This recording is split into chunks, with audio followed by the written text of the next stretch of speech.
Greetings, Imagination Connoisseurs. Once again, it is I, your Duke of Dope Discourse, Robert Meyer Burnett. I invite you to watch and listen to the Designing Hollywood podcast, brought to you by Martika Ibarra and the great, legendary Hollywood costume designer, Marilyn Vance. I am afforded the wonderful opportunity of co-hosting the show. If you are interested in the magic of Hollywood, the design of Hollywood, the clothes of Hollywood, watch the Designing Hollywood podcast, available wherever you get your podcasts from, or find the video version on YouTube. That's right, the Designing Hollywood podcast. Why would you ever want to miss it? Especially if you love the movies. Robservations with Robert Meyer Burnett.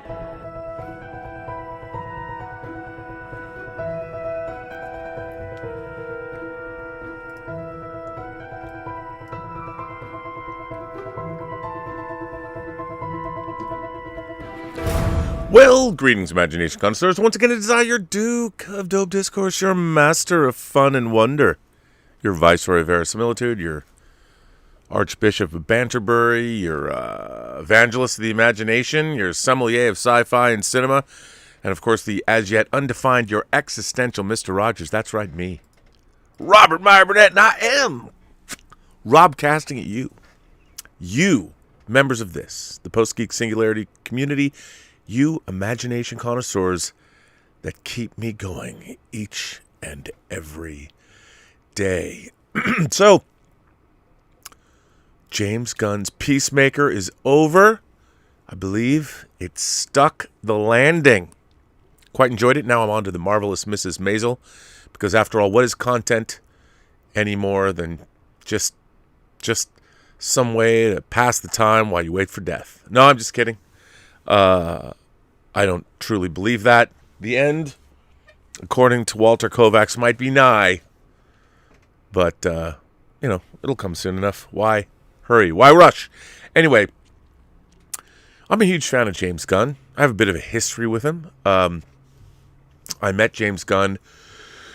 I was a producer on a movie that he wrote and co-starred in called The Specials, about the world's eighth greatest superhero team. I'm now only listed as the associate producer, but in the end credits. But I used to be a full producer in the front titles. But I learned a lot on that. It was not on that movie. It was actually the collateral damage to my career that happened as a result of something else. But I love James Gunn. He was terrific, and he wrote the film. Craig Mazin, who wrote and created Chernobyl, and who's now working on The Last of Us, directed the film. He later went on to work on the Hangover movies. And I really like James a lot. We hung out a little bit after that, and then we kind of lost touch as his career hit the stratosphere.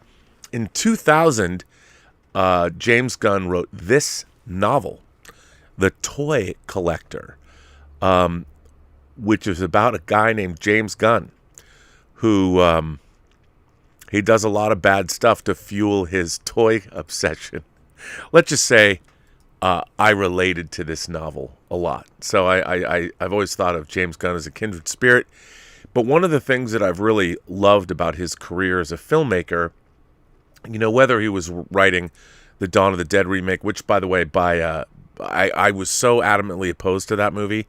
I don't think I've ever wanted to hate something as much as I wanted to hate Zack Snyder's feature debut.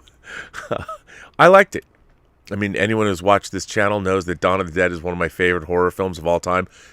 I think it might be my favorite horror movie, but I think the best horror movie, my favorite, the best, whatever. If you watch John Campia's show, it's an ongoing debate. I would say that The Exorcist is my favorite horror film of all time, but Dawn of the Dead is a close second. But I really went in with my nose in the air and my arms folded. But I like Dawn of the Dead. That he wrote. He wrote Scooby-Doo, but he went on to make Slither and Super. And one of the great things about James Gunn is he truly has a unique voice. He kind of has the soul of both a poet and a punk rocker. He can embrace anarchy and heartfelt emotion and make them work in the same scene. and he can walk a tightrope of tonalities that not a lot of filmmakers can walk. And we've seen it whether we were seeing it in Guardians of the Galaxy.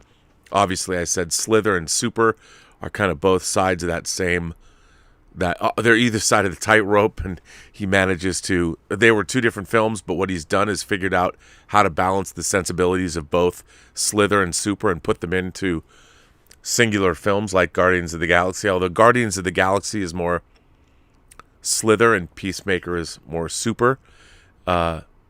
His version of the Suicide Squad is kind of a balance of both. But I'm a huge fan of his, both as a human being and as a filmmaker. And one of the things, like, I liked Suicide Squad a lot, but I didn't, like, love it. But I really liked it. I thought it was really, really entertaining. But one of the things that I wasn't so sure about John Cena. You know, I was like, is this going to be good? Like, I don't know. But it turned out to be really good. John Cena's performance, I mean, I really liked John Cena when the first time he ever registered with me was in Trainwreck, the Amy Schumer movie. I didn't really like him that much in Bumblebee. As far as Peacemaker, I thought he was a little over the top. I didn't like him in Fast 9 very much, but whenever I've seen him appear on talk shows and things, I think he does possess an infectious likability. I've never met him, but I thought he was terrific in Peacemaker. I thought that the same way that Dave Bautista, sort of James Gunn was able to harness Dave Bautista, he really harnessed. I mean, it was tough because the Suicide Squad is an ensemble piece, and you had a lot of, between Idris Elba and Margot Robbie, there's a lot of acting going on. That if the acting wasn't up to par, it was more apparent. But I thought that what James Gunn was able to do in Peacemaker with John Cena was really harvest the talent there and make it really, really sing. And again, Peacemaker is an ensemble piece, but James Gunn somehow managed to, I mean, there's a lot of balls in the air with that show, and I was really surprised at how much I actually enjoyed it. Really, really well done. Well, there was an article today in the Hollywood Reporter written by Richard Newby, who I'm a big fan of Richard's. I've read articles he's written on this show before. I've contacted him. He was going to be on this show once, but he couldn't make it work. But I will get him on. I'm a big fan. But he wrote an article about Peacemaker today that I really wanted to share because it did a good job of distilling sort of my thoughts about the show. I do not know what is going on with my hair tonight. I mean, I don't know what this is. Is this my Conan O'Brien? What is this? I don't even know what's happening here. So I hope here, maybe that's a little better. More Pat Riley. Anyway, so what does it matter? It's not like you haven't seen me before. This is what I look like. Right, here's my face. But anyway, I wanted to share this article with you because I thought it was good, and it really touched on some interesting points. How James Gunn and John Cena made people care about Peacemaker. The character is a child's idea of a superhero, but rather than being born of hope, tragedy, or truth, he's born of our national shame. And again, this is by Richard Newby. It was in the Hollywood Reporter today. By the way, this story contains spoilers. So if you do not want to know about Peacemaker, if you haven't finished Peacemaker, and you don't want it spoiled, don't watch the show. Come back later. Nobody gave a shit about Peacemaker. That may seem harsh, but what was true for Christopher Smith within the narrative of the HBO Max series Peacemaker was also true for his comic book counterpart. It's not so much that people disliked the character, rather that he was never used often enough for anyone to give him much thought outside of his goofy helmet. Peacemaker didn't even become a DC character until 1985's Crisis on Infinite Earths, which merged the Charlton Comics characters Blue Beetle, Captain Atom, and The Question, among others, into the DC universe, and by then he was already relegated to the D-list. No one gave a shit about Peacemaker. That is, until James Gunn and John Cena. In terms of the lovable losers to emerge from James Gunn's The Suicide Squad, Peacemaker seemed the least primed for a spin-off series and the least likely to earn our sympathy. Rick Flag said it best. Peacemaker. What a joke. Right before being brutally murdered by Smith. Yet, Gunn and Cena found the beating heart within that joke, and more than a few new jokes as well. Peacemaker, already renewed for Season 2, has a joyful, homemade energy of friends making art and rocking out together while they do so. But where such a project could feel slight, Gunn deftly guides the emotional undercurrent of the series, in which every member of this newly formed Task Force X, composed of reluctant government agents and reluctant anti-heroes, Peacemaker, Vigilante, Leota, Adebayo, Amelia Harcourt, John Economos, The Economist, and Clemson Mern, is given at least one moment of honest vulnerability and heartbreak, often in the least expected form, that bridges immaturity and maturity, affirming the power of comic book characters for kids and adults in a way that's rarely achieved with such confidence. Richard Newby is pointing out something that I think is unique to James Gunn, and it's something that not many people can do as well as he does.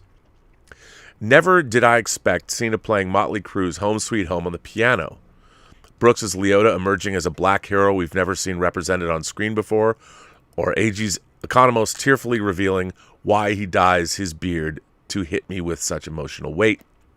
Me too. That whole scene, the Economist's admission of this was, I was surprisingly moved by it all.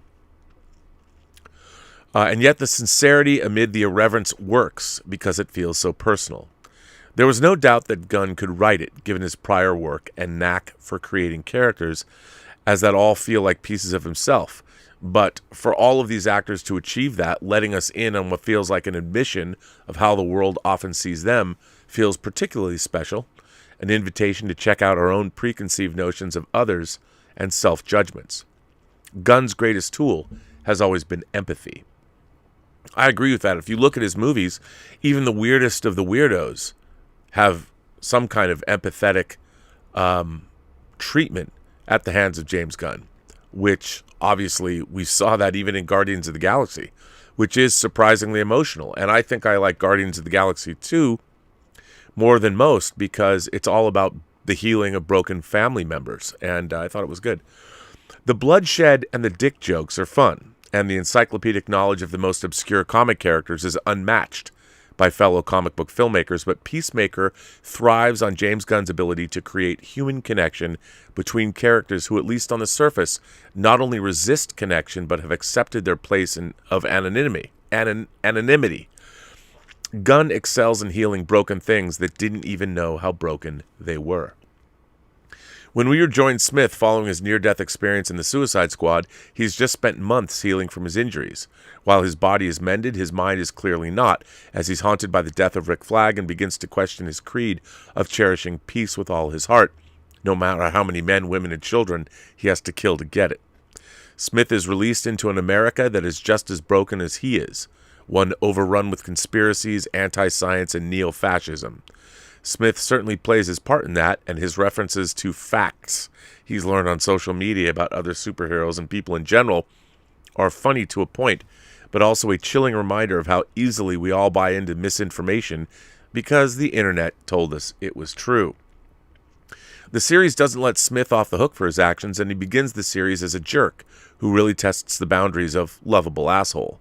But as we learn over the course of the season's 8 episodes, he's a product of his upbringing. His father, Augie Smith, Robert Patrick, a white nationalist who as the costumed White Dragon serves as a trailer park Tony Stark, responsible for forging Peacemaker's helmets and his outdated views on masculinity. Cena plays Smith as a perpetual child whose development, emotional maturity, and sexual security has been stunted by the fear of his father. As a result, Peacemaker is a child's idea of a superhero, but rather than being born of hope, tragedy, or truth, like DC's Trinity, he's born of our national shame. Peacemaker lands at a point where the idea of a man raised in an alt-right and Klan-friendly environment seems like it would be an unwelcome addition to superhero storytelling. But it's because of the contemporary nature of the show that Peacemaker feels topical in a way that's refreshing, political without chasing the tail of the great Cold War superhero stories of Alan Moore and Frank Miller. The members of Task Force X are all products of a government that finds its own citizens expendable. Amanda Waller's, Viola Davis's Argus, isn't just placing its assets against impossible odds on the battlefield, it's also denying the team the resources, pay, therapy, and relationships humans need to survive. There's more than one path to suicide. Despite that, these characters begrudgingly find what they need in each other, with Brooks's Leota being the heart of that, a manifestation of Gunn's own empathy and love of animals, who sees the best in these people, even as her mother, Waller, seeks to destroy that quality, much in the same way Augie attempts with his own son. Now, this might seem a little highfalutin for a show like Peacemaker, but it's not. It's all right there. And I think that Peacemaker is, in a way, exactly the kind of show that we need right now. It's a show of contradictions, but at the bottom of all of those contradictions, it shows where humanity can actually reside, even if it's inside an alien butterfly. Despite the abuses placed on them by government and parents, who in this case might as well represent the morally compromised American government, founded on racism and a lack of accountability, these characters manage to come together, but only because they allow themselves to change on a fundamental level. And change is hard and bloody. Peacemaker comes down to humanity's ability to choose change for themselves or have it forced upon them, which is the goal of the alien butterflies who body snatch humans in a plot to remove their free will so they can do what's necessary to survive a dying Earth. Even this alien invasion is somewhat admirable and depicted in an empathetic light, and as Goth Detective Sophie's song beautifully expresses in the finale, their mission isn't different from what Smith has claimed to be his own purpose as Peacemaker. Smith's decision to reject their offer to join them isn't made out of some jingoistic sense of American freedom, but, as he later states, because it would hurt the people he cares about. It's so deliberately simple that a child could understand that reasoning, yet made all the more complex because too many people refuse to make the simplest sacrifices for their own well-being and others, as we see evidenced every day. Smith, as a perpetual child, understands this and grows up. If only a bit, but enough to emerge from his cocoon as someone better than he began. Change is a process, and taking accountability for what you did and said isn't easy. Yet Peacemaker shows how necessary it is that we provide each other with that opportunity. The results aren't immediate. Sacrifices will be made and wounds will remain, as is made clear by Smith's recurring visions of his father. But the road to peace is certainly made easier alongside people who do, in fact, give a shit about you. It's rather beautiful that Peacemaker, born of such a fraught environment, exists as the result of a metamorphosis for all involved, and perhaps promises a new way to understand what comic characters can offer when allowed genuine change by artists seeking the same. I really thought Richard Newby nailed that. It was pretty simple to understand, but he got to the core of what's going on with Peacemaker. And I think in this day and age, it's this kind of genre entertainment that matters. And it doesn't shy away from how, just how gooey and wet human beings can be in all things. And, for me, I'm always banging on about story and characters. And I love, of course, my genre entertainment. But there is so little genre entertainment these days that resonate with me. Peacemaker did. As I was reading comics growing up, a lot of people say that my love of Alan Moore's comics or my love of Neil Gaiman, they're like, well, Rob, have you gone back and read Sandman lately? It's a little dated these days. And I'm like, is it though? Is it really dated, or is it we who've changed? Is it we who have forgotten why we loved genre entertainment in the first place?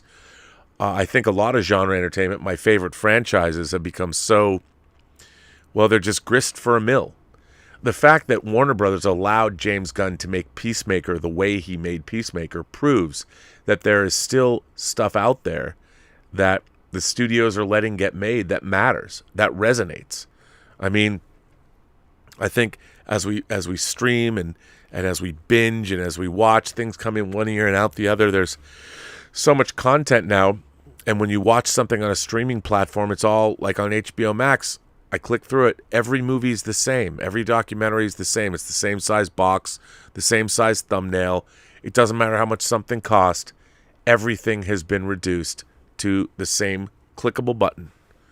Doesn't matter how much time went into making it. Doesn't matter the stories behind it. It's just content. And everything is now equal.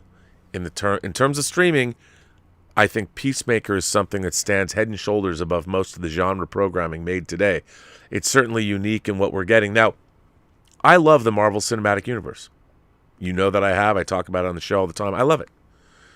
I love it because it is the realization of Marvel Comics writ large on the big screen. Yes, they have to adapt those comics, but I feel like they're doing a really good job of it. And while it's not perfect, the MCU should not be Peacemaker. Peacemaker is its own thing. Peacemaker's R-rated. Peacemaker goes places in a very interesting way that you could never do in the MCU. You just can't. But Peacemaker does. And I think having something like that, look, this might seem strange to say, but I wish that Star Trek Discovery could get a fraction as far as Peacemaker does in understanding the story of humanity. Because Star Trek Discovery is a counterfeit in every way, shape, and form. And Peacemaker's not. And that seems like a funny thing to say. By the way, it's not exactly a fun read. As a matter of fact, it's a little disturbing. But I do recommend reading James' book, The Toy Collector, because it's quite interesting, but a tough read. And I would suggest all of you do check it out. Now, I've got a few letters. Donny Pearson writes in. Donny Pearson, our resident Power Rangers fanatic. Hello, Rob and all. Hope everyone is well. There was breaking news that Season 2 of Power Rangers Dino Fury will debut on March 3rd on Netflix, the same date as the Season 2 premiere of Paramount's Star Trek Picard. Honestly, I'm looking forward to the new, more phenomenal season that I believe should be actually more fun to watch. Let me know what you think, and may the power to protect you all. Well, thank you for the privilege of your time. Well, Donnie, I appreciate you think my time is a privilege for you. But I appreciate that. Look, man, Power Rangers, I was a little too old for Power Rangers, and I was kind of philosophically against it because they were taking original Japanese programming and repurposing it. But that's fine. I do love the fact that you love it. And I have a few Power Rangers here in the Robservatory. So, yeah. So I appreciate you writing in, and I hope that you like it. And I bet I would probably ultimately find the Power Rangers Dino Fury Season 2 to be more effective and more enjoyable for me than Picard. But I will still be watching Picard. And look, I guarantee you that Star Trek Picard Season 2 will be better than Picard Season 1. Because frankly, there's no way it could be worse. So we've got that going for us, which is nice. Joe from Montreal writes in and says, "Hey, Rob, I might be in the minority in the thinking that Jurassic World Dominion will be a rancid cash grab, a forgettable entry into a franchise whose only good movie was over 25 years ago. You must have watched the Critical Drinkers video. Jurassic Park is one of my favorite films of all time. It inspired me to pursue a career in filmmaking. It was the first film to make me ask myself, how did they do that? And its effects still hold up and look better than anything in the last 4 films. Where's the awe? It took the first Jurassic Park almost half an hour to reveal the first shot of a dinosaur. It built up to that moment, and we were treated to the first CGI brachiosaur that looked as if it was a real animal. It was fucking great. I love that. You could have heard a pin drop in the audience in 1993. Now, wall-to-wall dinosaurs. Just throw a few raptors in Rome and show Chris Pratt on a horse chasing a bunch of phony-looking creatures through a well-lit vista Okay, come on, man. I was drooling. And we're all supposed to be drooling. Chasing dinosaurs on horses? What fresh hell is this? Well, it's kind of what I wanted to see when I was a little kid, so I understand. I get it. But I know exactly where you're coming from, but I wanted to see dinosaurs in the real world. Out in the wild. Jurassic Park endures because the plot is simple, the effects are used wisely, and the characters relatable. Every other film just rehashes the exact same idea and plot from the first one. Force Awakens, anyone? And like the Disney Star Wars films, they're bringing back the original 3 heroes to infuse the last film, hopefully the last film, with a heavy dose of nostalgia to make sure us fans from 1993 smile and nod in approval. Frankly, I hope all 3 get eaten. Not Jeff Goldblum, come on. Sorry for the rant, I'm just fed up seeing the same things over and over. I just walked out of an early screening of a young Indiana Jones, Spider-Man, and Tomb Raider ripoff that calls itself Uncharted. Another Frankenstein, bastardized patchwork of better movies from the last 20 years. Good night, and keep up the good work. Joe from Montreal. Joe, you're not wrong. I too, and I hate myself for being susceptible to this, but all of this nostalgia, these revisiting IPs business is really starting to kind of bum me out. When all of our IPs are not good, and it's kind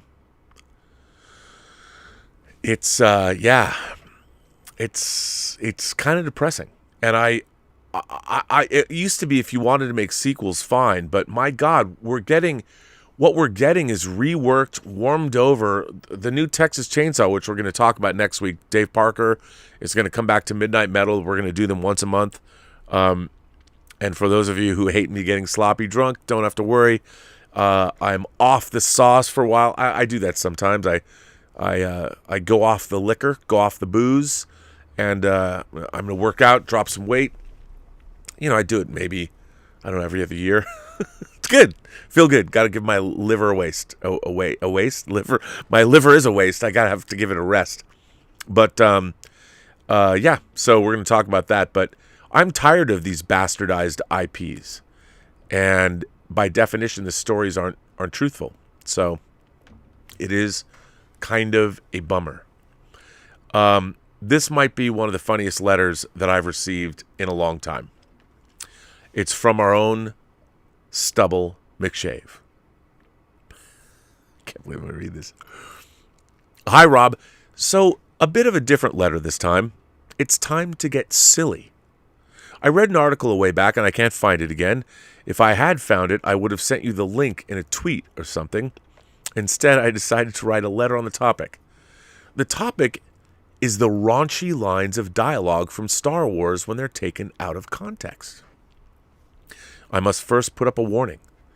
This may alter the way you watch the Star Wars movies and may affect your enjoyment of them.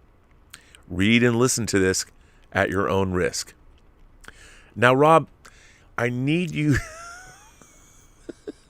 to channel your inner Biggs Darklighter and say these lines from Star Wars movies out of context in the most suggestive and sleazy way possible. All right, here it goes. Let's start with the original Star Wars. Okay. She may not look like much, but she's got it where it counts, kid. How about that? Governor Tarkin. I should have expected to find you holding Vader's leash. Look at the size of that thing. Put that thing away or you're going to get us all killed. Get on top of it. I'm trying. Oh, Luke, at that speed, do you think you'll be able to pull out in time?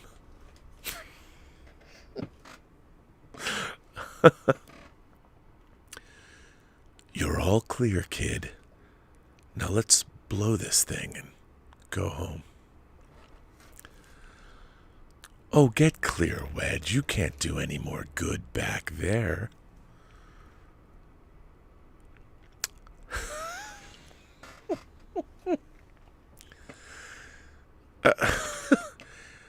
You came in that thing? You're braver than I thought.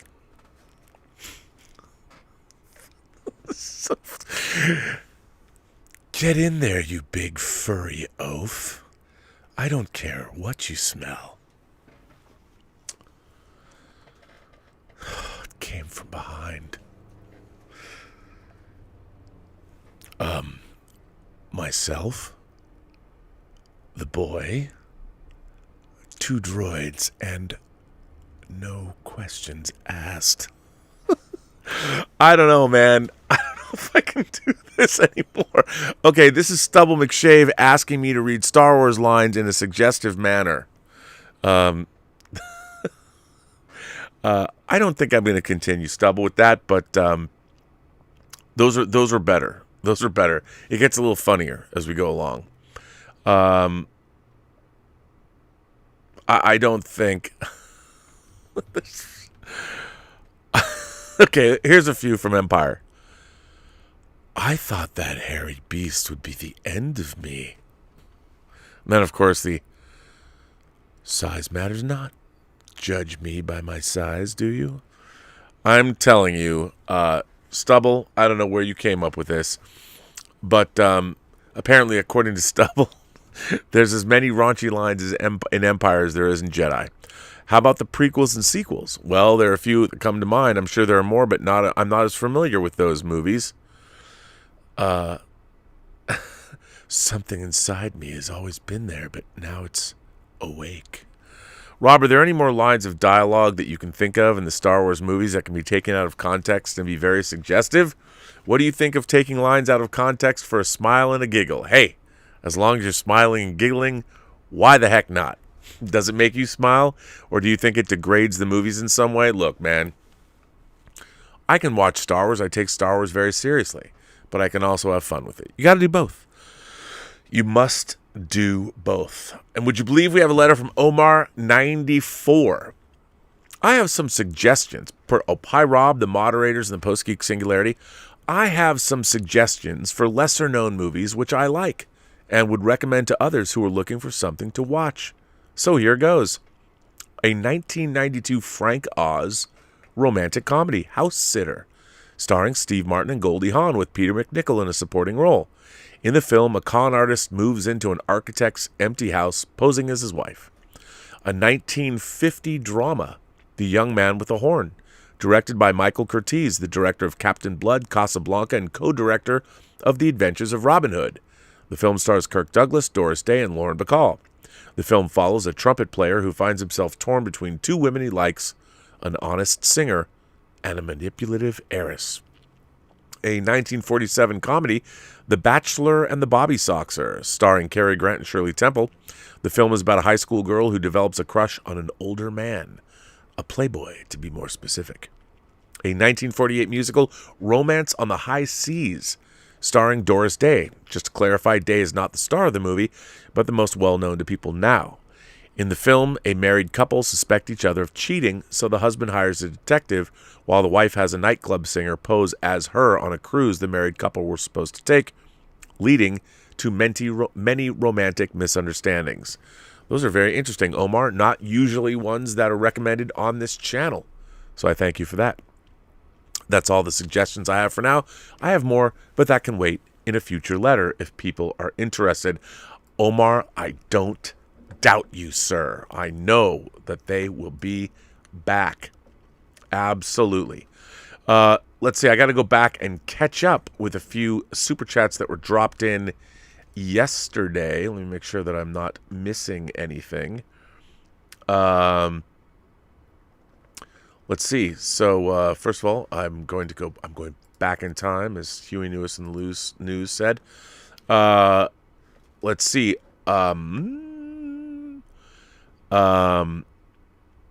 Anonymous sent in a tip and says, Midnight Metal 41, Dark Night of the Soul. Love this show. Well, Anonymous, Midnight Metal will be back next Saturday night or Sunday morning. By the way, tomorrow, Midnight Musings will be with Lael and but we are going to start at 9 p.m. because it's midnight on the East Coast. So 9 p.m. and it's going to be a short show, relatively short show, probably an hour or 45 minutes or something. So that'll be fun. Emil Johansson sends in a tip and says, "Hello, Rob. I have a question about Moon Knight. How would you feel if Mark Spector was not an alter ego, but another person that takes over the body of Stephen Grant? And how important is it for you as a comic reader that they're faithful to the comics?" Thanks. Good question, Emil. First of all, here's the funny thing about the Moon Knight character. The Moon Knight character has been completely, sort of, not completely, but reinvented since I started reading Moon Knight. My favorite iteration was the Moon Knight that was actually accused of being Marvel's Batman ripoff. And that was the original iteration of Moon Knight that was introduced in 1975 in the pages of Werewolf by Night. And when he got his own book in 1980, it was one of the first Marvel direct sale books, but it was written by Doug Mensch, who'd created the character, and it was drawn by Bill Sienkiewicz. And in that book, Moon Knight was a Batman-esque character, and he had different... Mark Spector was the son of a rabbi. He was the real person. Stephen Grant was the millionaire Bruce Wayne-esque alter ego playboy that Mark Spector took on that persona to sort of live his life. Then there was Jake Lockley, a cab driver that Mark Spector would use that alter ego to keep his ears close to the streets to find out what was going on and sort of tap into the whisper stream of the underbelly of the city to perhaps find different criminal goings on so he could, in his Moon Knight persona, go after them. And it was very much Batman-esque. And he also had Marlene, his girlfriend, and his butler, his Alfred. And it's interesting because the Alfred that Jeremy Irons played in Zack Snyder's Justice League movies and Batman and Superman movies was more like the Frenchie character in Moon Knight. But then as the Moon Knight character developed, they changed things. The Egyptian god of the moon, Khonshu, that sort of... He was the inspiration, the same way bats inspired Bruce Wayne and Batman. Khonshu, the god of the moon, inspired because he was there when Mark Spector was resurrected after being left for dead. But in the original iteration of the comics, was there really something supernatural going on? No, I would argue. Now, of course, Khonshu is an actual god. And if they do what they did in the comics as they've moved further along in the last 42 years... Khonshu and actually will fight Set, maybe, or there's a conflict between them as gods. Maybe that'll go on in the show. I'm not really sure, but they had Mark Spector's power tied to the phases of the moon, and then they gave him mental illness, and then these alter egos were not something he chose. They were not personas he put on purpose. He developed mental illness, and they're leaning heavily into that iteration of Moon Knight. So Moon Knight is a character. He was a member of the West Coast Avengers, and they've changed him over the course of the story. So for me, I've always just loved Moon Knight. I love the original iterations the best, but I've quite enjoyed the stories. I mean, there's a story where I don't know if it was Brian Bendis who wrote it, where Moon Knight believed he was other characters in the Marvel Universe, even Wolverine.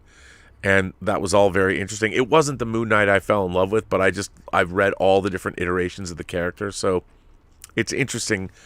And so I can't be bothered by the changes. But look, when you because the character itself has changed. But I think when you're adapting something, you have to adapt it into the medium that you're adapting it into. I mean, a comic book is not a movie, just like a movie's not a TV show.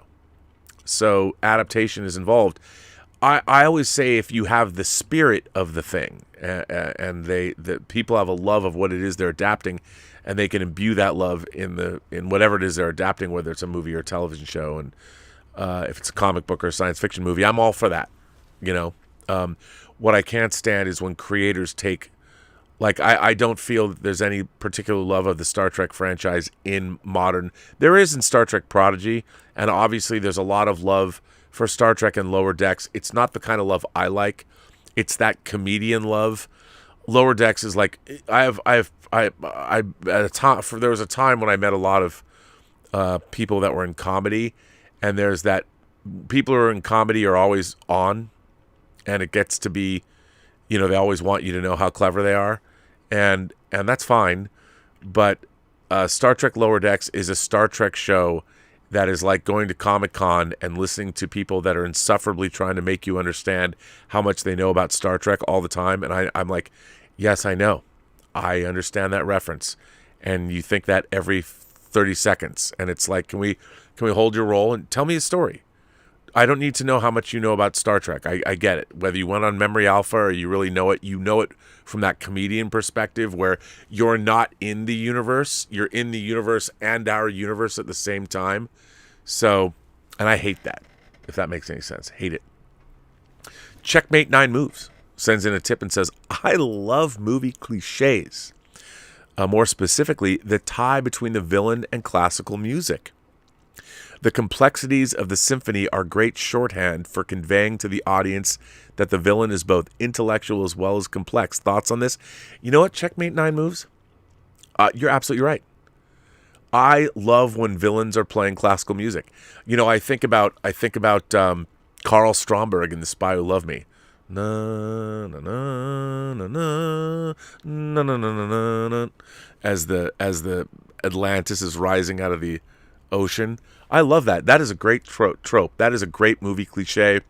That one in particular, like you, I have a great fondness for it. So Checkmate 9 Moves. I like that you pointed that out. You don't hear much about that, but that is a great movie cliche that I can get behind. Jason S. Jason S. says, it would have made my day if Peacemaker said that the Flash likes to choke out women, and in the final episode have Ezra Miller's Flash choke out one of those women butterfly drones, especially since last week Ezra threatened to murder people in an Instagram post. Yes, he was going after the Ku Klux Klan. I don't understand what he meant by that. Yeah, you know, I don't tend to go after people based on what we know about them on social media. There's always two sides to every story. So, but I can see what you're saying there. I'm actually a fan of Ezra Miller's performance as the Flash. I've liked him in The Perks of Being a Wallflower, and I don't know much about his personal life other than what I've seen. But yeah, I thought that posting he was making, calling out, I don't remember which branch of the KKK he was talking about, but that was a very interesting post. It was there's clearly a story there that I wasn't a part of. I'm no fan of the KKK, obviously. Counterproductive. People who they need passports and they need to travel around the world. Darth Plato says, awesome, or rather, I think it's awesome, a video of Book of Boba Fett as an 80s TV show. Now, for those of you who have not seen this, I'm going to put this in the live chat. I love it when these things come out and everyone sends them to me. I scour the internet every day, so I usually see this stuff right away, and then people about it are usually like a day behind. But if you haven't seen it, this is the Book of Boba Fett. I just put it in the live chat. It's really great, but it's the opening credits of a Book of Boba Fett show. It was made in the mid '80s, so check it out. It's worth watching. My man Kaz Graphics, my man who lives in the PNW, I believe he moved to Kirkland. I can't Kirkland, where my comic book store used to be. I went to Kirkland every week to get my comic books. Kaz Graphics is, of course, the official cheesemonger. Kaz, I have to ask you a favor. As you know, my favorite glass, you might notice my favorite glass is not here. The glass from your graphic design company. I love that glass. It was shaped like a beer can. It had a tragic accident, and it was shattered. And I was shattered with it. My soul was shattered with it. And Kaz, he says, hello, Rob, package coming soon. I just finished work on Thor, Love, and Thunder, and I'm back home in Kirkland. See, I hadn't even read that yet. Well, God damn it, you're back in Kirkland. That's great. Do you go down the waterfront? I miss Kirkland. I haven't been down to Kirkland in a long time. Is the Burger Master still there? I love the Burger Master. That's not really in Kirkland. It's right off the 520. It used to be anyway. But can I implore you, and if you haven't sent that package yet, can I get another glass from your design company? You don't know how upset I was when that glass broke. I was very upset. I was very, very upset. But I'm excited. What did you do? I guess you can't say what you did on Thor: Love and Thunder. Is Deadpool in Thor: Love and Thunder? Anish. Hello, Anish. How are you? Anish says, Rob, I was 9 in 1999. I wasn't aware of Indiana Jones, so my Indiana Jones was O'Connell in The Mummy. What are your thoughts on The Mummy? Well, I like the Mummy movies, but to me there was way too much CGI in them. Stephen Sommers. Yeah, it was hard to get behind those movies, but I liked them. I mean, they're pretty good. They're pretty good, but they were no Raiders. So, and I have to say, Uncharted to me was a disappointment for so many reasons. But yeah, I like the Mummy movies. Darth Plato is back and says, activate human torpedo. My God, that was one of the greatest things I've ever seen. Flying class in that rolling on the floor laughing copter. A flying class in the rolling on the floor laughing copter. That's very funny.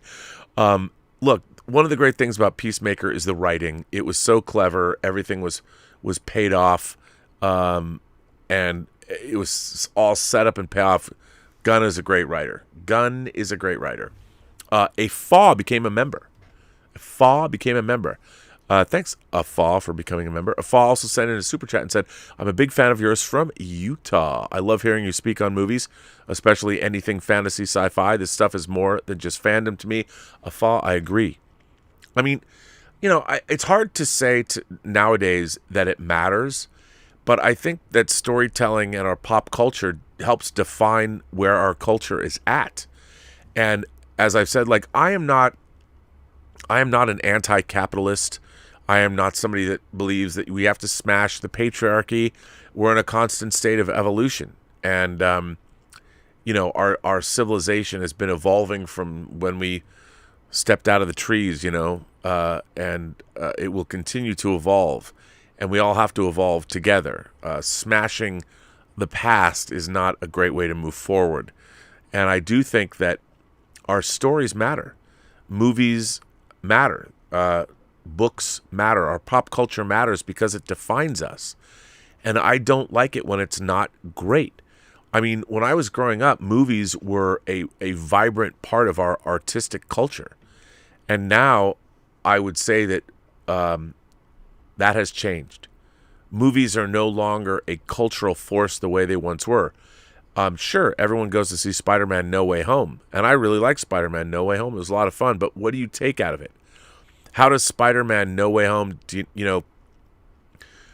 I don't find myself watching Marvel movies over and over again, except I do watch Infinity War and Endgame a lot, only because I can't believe they exist.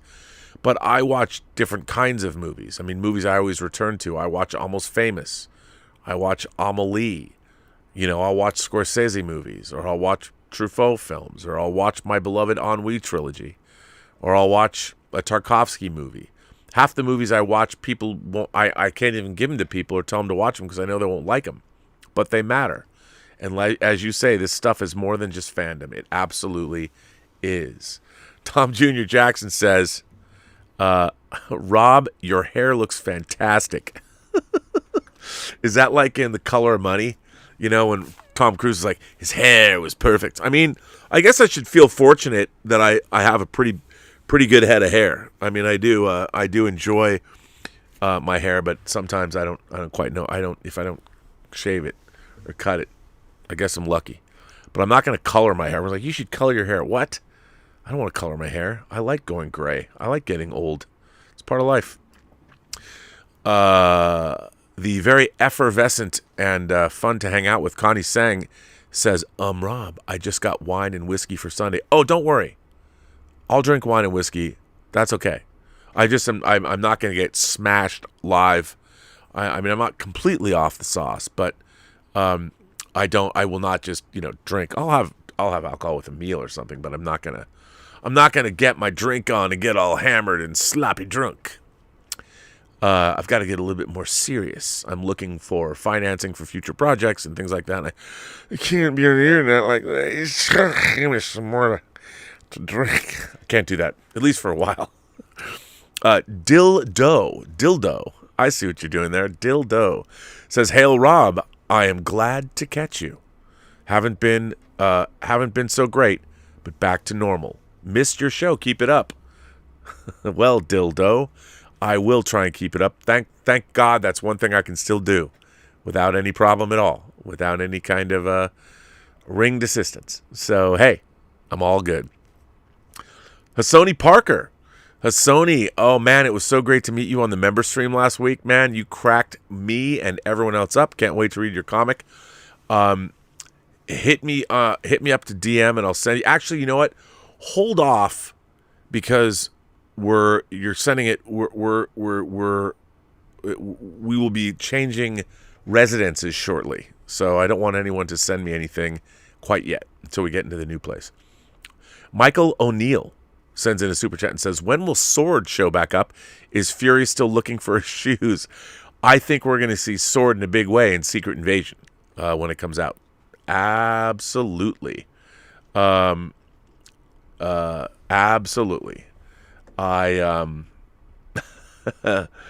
Sword has to come back.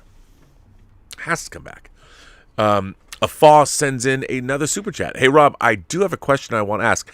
Have you been reading the Teenage Mutant Ninja Turtles The Last Ronin comics going on? I never knew I needed the story." I've not bought any individual issues. I think I'm going to have to buy Jonathan Hickman's movie Moon Knight issues. But now I just buy hardcovers like here I have a stack of hardcover books. I have the 5 Years Later Legion. I've got Moon Knight. I've got I only buy omnibuses and hardcovers. So I have to wait till things are published. I've heard you're not the first person to tell me the Last Ronin comics is good. Yeah, it's supposed to be good. So I'll read it. Savage McFilthy sends in a super chat and says, "Have you seen Ninja Scroll?" Yes, but not recently. I like Ninja Scroll. I'm a big fan of Ninja Scroll. It's old anime and brutal. It's good. I like Ninja Scroll. I was a fan.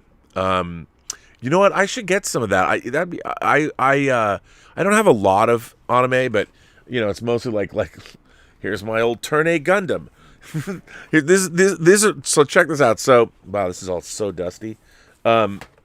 So I bought a lot of Gundam before you could get it in this country. Like, this is Turn A Gundam.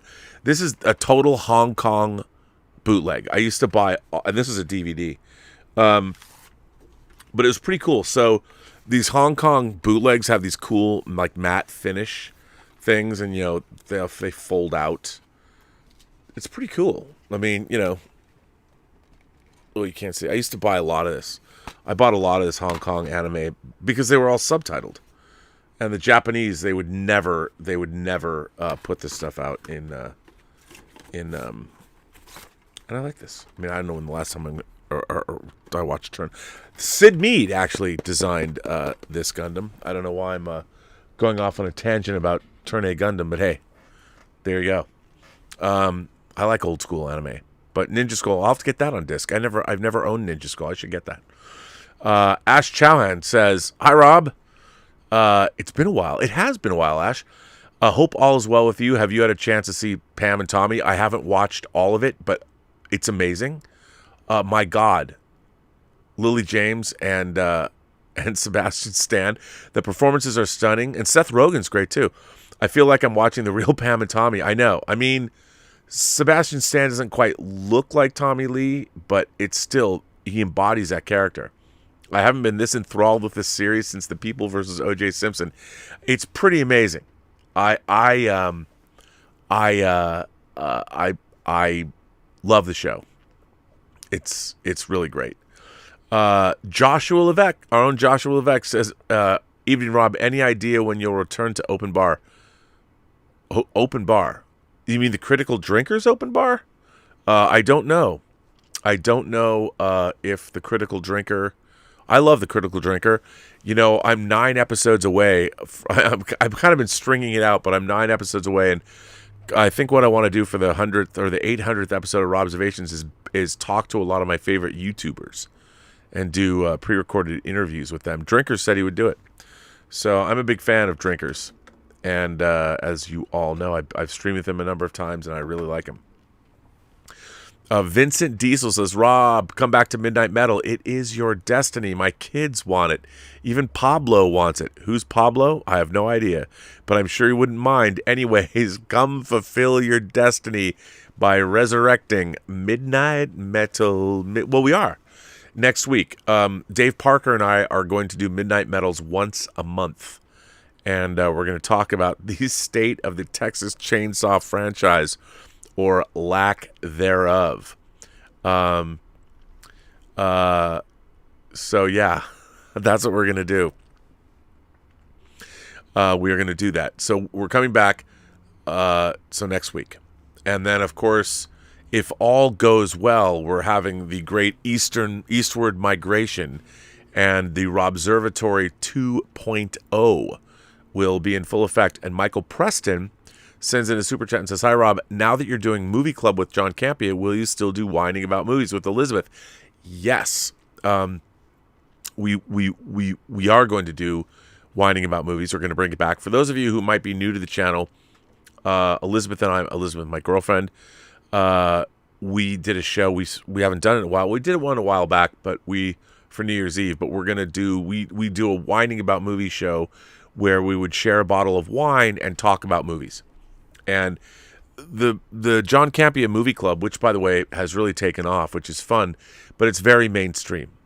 Obviously, Elizabeth and I, our tastes are very, very different from what we're going to cover on Movie Club, even though we are probably going to have some overlap. But yeah, so we are going to do that. As a matter of fact, the lovely Connie got me before she left JVC, she got me a mixing board, a Notepad 8 FX mixing board that when we move, I'm going to have 2 microphones and the mixing board. So, because we were always technically, Whining About Movies was not the most technically proficient show, but there's a lot of equipment such as these webcams. You know, I've got 2 of these, which are great. And I did buy them for to do Whining About Movies. So it's going to be a much more technically proficient Robservatory 2.0. So I'm excited about that. How is the new Prius? You know what I have to say? I'm enjoying the Prius. Is it Prius Prime? Prius, yeah, I think it's Prius Prime. I'm enjoying it. The technology in the car is fantastic. I really liked it. I really like it. It's interesting. It drives very well. I like the electronics in it. It's very, very comfortable. Who would have thought I'd be driving a Prius? But here we are. No, I love it. It's it's a 2022. It's good. Connie is right there. Connie says, "I actually watched the new Texas Chainsaw. You'll need to discuss in a couple of days. I look forward to seeing your Hellraiser collection and comics. I have to find them. They're in our storage thing, but which is here. Just go out and figure out where they are. Since you're coming over, maybe I'll do that tomorrow and dig them out, and so you can take them with you. The new Texas Chainsaw. You have to watch the original." I'm sorry. The original Texas Chainsaw is one of the most effective horror films ever made.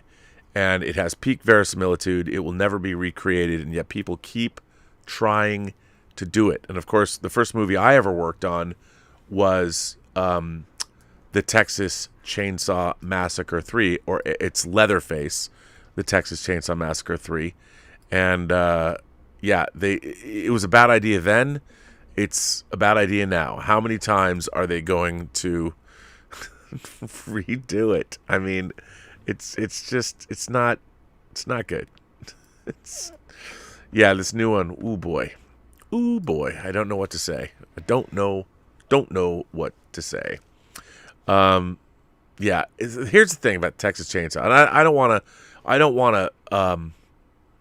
to step on our show with Dave Parker that I'm going to do with Dave Parker, but there are franchises that can work, like Nightmare on Elm Street, because you have a fantasy character. The whole point of the Texas Chainsaw Massacre is it's based on a real case, the Ed Gein case. If you look up Ed Gein, there's a Gein, a serial killer that is from Texas. And the whole point of the Texas Chainsaw Massacre is it's not fun. It's not like you are watching that movie and you're having fun. I mean, I think it's fun to watch, but it's truly horrific, like The Exorcist. It's an ordeal to watch. I mean, it is true, uncut horror. There is no fantastical element that you can distance yourself from the horror that you're watching. It is brutal.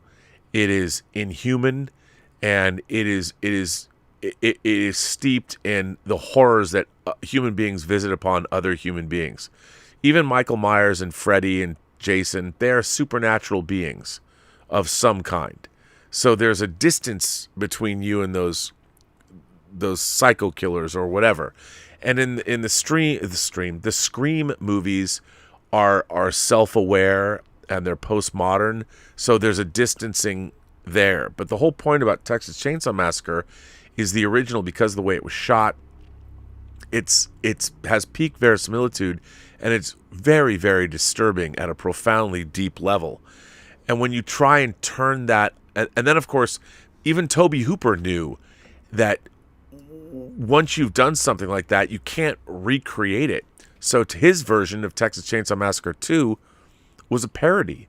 People forget, but they did, even on the poster, there was a parody of the Breakfast Club artwork when all the 5 Breakfast Club characters were there. Well, Texas Chainsaw Massacre 2 has the Breakfast Club poster. As a matter of fact, you know what? I bet I can find it right now. I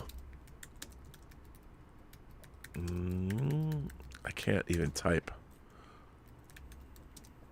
Let's see. It's cold. My fingers are cold. I can't. Yeah, so here it is. Yeah, let me get you this image. Oh, look, somebody on Reddit is pretty smart. So, and this came out, of course, in was 1985 or 1986. But here is so Texas Chainsaw Massacre 2, done by Tobe Hooper himself. This is how they build it, and it was done actually by Canon Films. So here it is. There's the Breakfast Club poster, and there is the Texas Chainsaw Massacre Part 2 poster.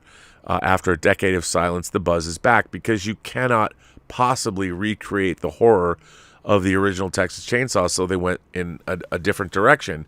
Well, ever since then, Texas Chainsaw Massacre 3, I was the art department assistant on it, got my first screen credit, but it ran afoul of the MPAA. It got rated X time after time. Like, it went back like 10 times or 8 times or something, and it kept getting an X rating because it was so brutal.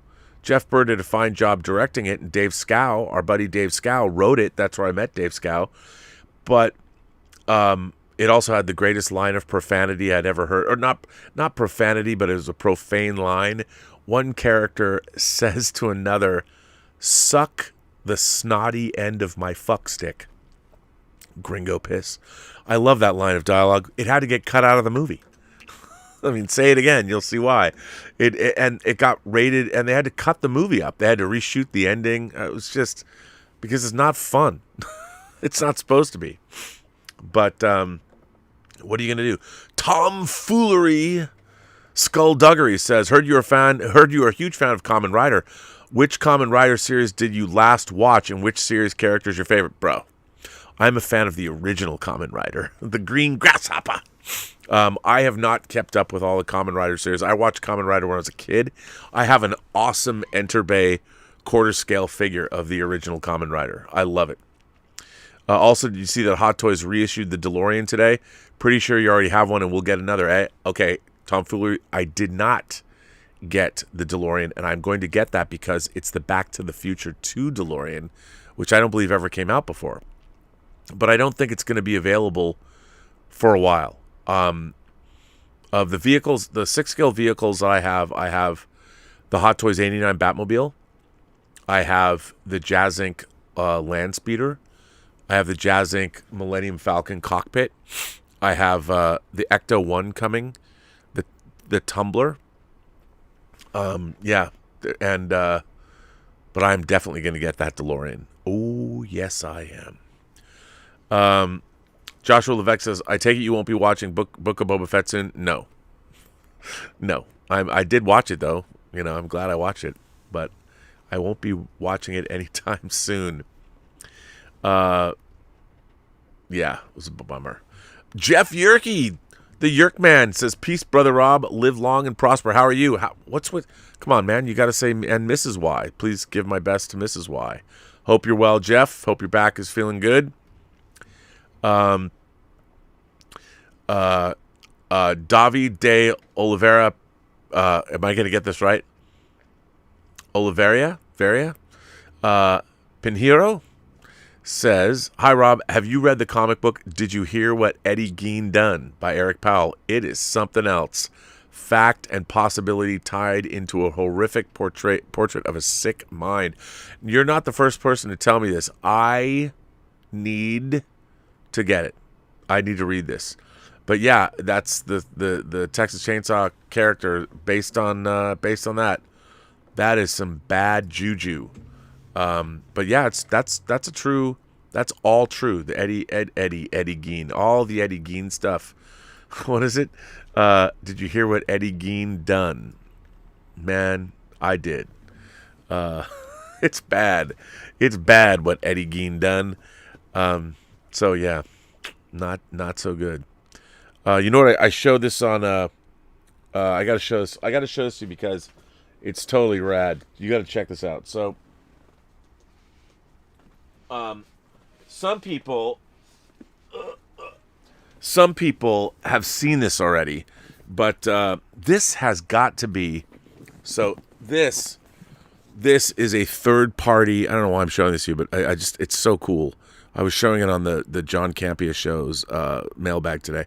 So this is Ghost of Battlefield. Now I got to show this. Now normally I don't give a shit about video game figures. I mean, I still want to get a Dante. There's been many Dantes that have come out. I gave my. This is gonna. Some people are about to go. I gave my Hot Toys Assassin's Creed figure to Sophie, Elizabeth's daughter, because I didn't care. But as you know, I love my samurai. I love my warriors. I got Tom Cruise from Last Samurai. I got Yojimbo. I got the Seven Samurai. I had to get this figure. This figure is like one of the greatest figures. Check this out, man.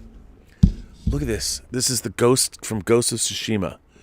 This is one of the greatest action figures I have ever seen in my life.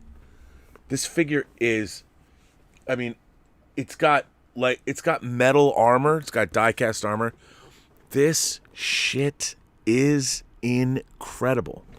I know most people don't care, but I do. I'm not going to take it out of the box till we move. But damn, son. I mean, this shit is dope. I love this figure. It's so good. It is so good. Man, I love action figures, I got to tell you. Not that that's a surprise from anyone, but hey, it's true. I just thought I would say that. Adrian Braza says, gotta say Jennifer Holland Harcourt is a beauty. She is, Adrian. And by the way, did you see that she was on Twitter? She was saying, I'm going to plan the dance for season 2. And then James Gunn responded to her like with the choreographer's name. Like, you can't steal that person's job. It was pretty funny. Brian Osborne sends in a super chat and says, hey, Rob, when you worked on the Lord of the Rings special features, did you directly with Peter Jackson? I guess you meant, did you interact with Peter Jackson at all? Yes. As a matter of fact, I first saw The Return of the King in Peter Jackson's house in his screening room. I'll tell you how I met Peter Jackson. Well, actually, I'll tell you. So for those of you people who know, I did make a movie. I wrote and directed a movie. And back when we were working on Lord of the Rings, the movie I made was new, free enterprise. And one day I get a call from Peter's assistant. And he says, actually, it was a woman called me. And she said, Peter would like you to show your movie, Free Enterprise, in the Weta screening room. And I had just given I brought a DVD with me, and I'd given my only DVD to Rick Porras, who was one of the producers on the film. And he was in Auckland. We were in Wellington. So I had to have him put it on a plane. And we showed Free Enterprise in the Weta screening room to many people from Weta. That was fun. But the first time I met Peter Jackson personally, he had just bought Philippa Boyens a brand new, I want to say it was a plasma TV, a brand new plasma. I think it was like a 50-inch plasma. And we were going to calibrate it for her. And at the time, Peter and Philippa lived behind a gate. They each had houses behind this gate, kind of in the same cul-de-sac kind of a thing, but right off the water.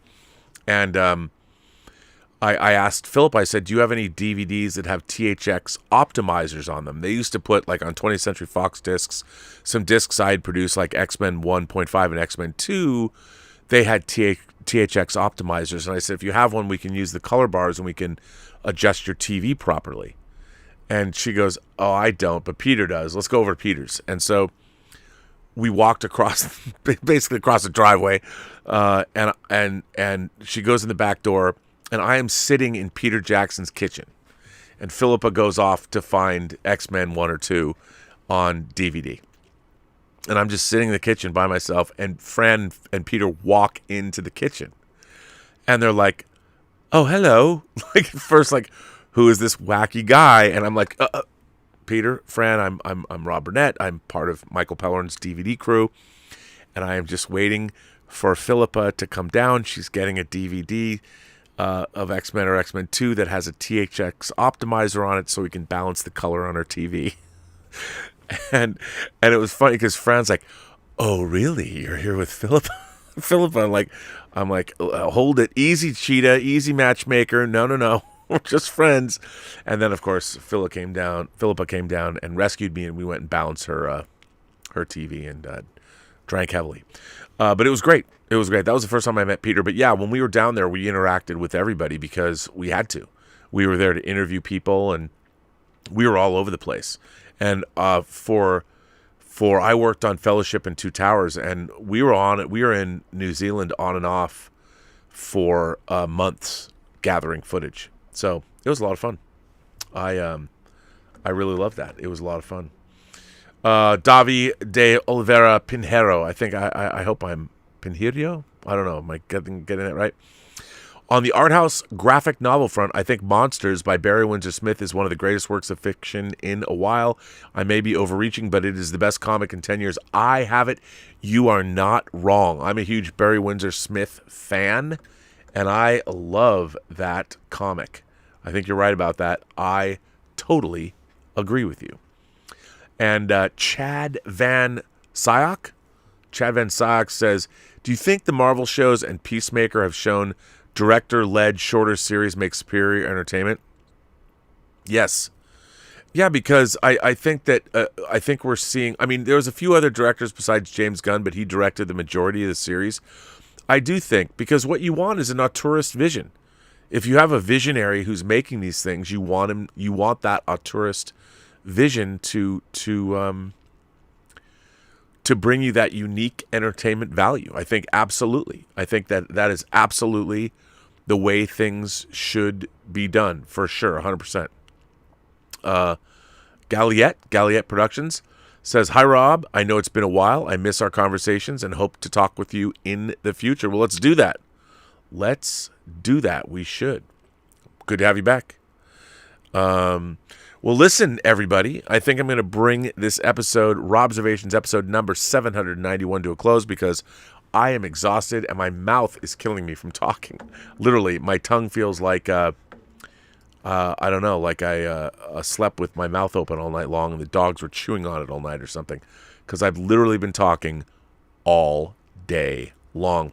And on that note, I want to thank my moderators, Brian Hepper and Joshua Levesque are here. Thank you, fellows. There will be a Robservations tomorrow. By the way, look out on the John Campea channel for my rollicking conversation with Entourage creator Doug Ellen. The new episode of the Designing Hollywood podcast goes up tomorrow on the John Campea channel with Doug Ellen, the creator of Entourage. Really fun conversation. He was a great guy, very impressive. A lot of fun to speak with him. So check that out. I will be doing Midnight Musings with Lael and tomorrow at 9 p.m.